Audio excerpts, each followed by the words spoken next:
Sir Richard Branson has delivered his thoughts on America in a blog post Friday, claiming that the mob violence last week in Washington had left him in greater despair than ever before.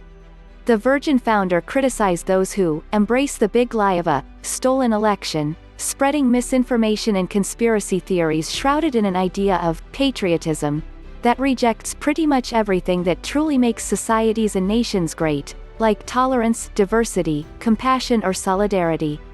Branson, who lost his mother to COVID-19 last Friday, writes that he sees the violence and outpouring of hate as stemming from a large portion of America's electorate.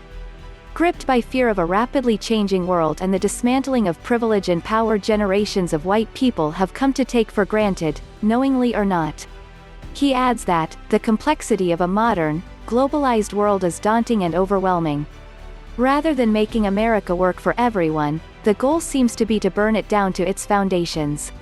Branson, who lives in the British Virgin Islands, closer to the ground swells of US politics than those of the UK, suggests an approach from history, namely the Truth and Reconciliation Commission used to help ordinary people reconcile the evils of apartheid-era South Africa in the years after President Nelson Mandela's long walk to freedom.